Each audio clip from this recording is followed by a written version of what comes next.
kterou dala Mitra Brankovič, takže vlastně všechny účastnice druhé rozjížďky měly lepší čas než závodnice z první rozjížďky. Mitra Brankovič byla jediná, která se kvalifikovala s časem z první rozjížďky a velkou spolu si vybrala Moroz Zuzana, velmi dobrá závodnice v Tatabáni, která nepostoupila o 0,2 sekundy.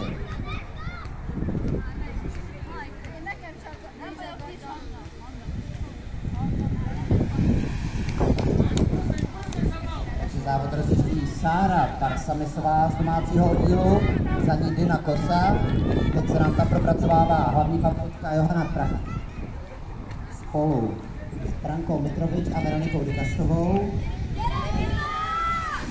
Více Benátek, Anna Pňovská a Tereza Šimková se zatím drží v zákrytu. Vepředu stále Sára Parsamisová. Ve druhém vláčku Johana Prachárová, za ní Mitra Brankovič.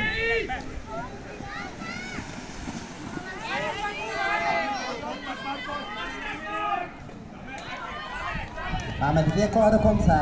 Z vnějšku nastoupila Veronika Dikastová a dostává se až na první pozici. Za ní Johana Prachárová, zachytila její nástup, ale Veronika Dikastová má mírný nástup na dojíždí do posledního kola. Za ní Johana Prachárová, těsně za ní Anna Pňovská. Takže to bude ještě napínavý souboj o první 3 místa v tomto závodě. Veronika Dikastová, Johana Prachárová a Anna Pňovská vždycky.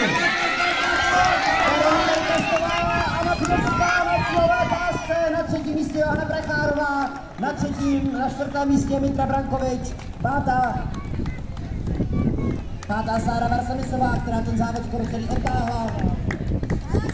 Dina Kosa, 7.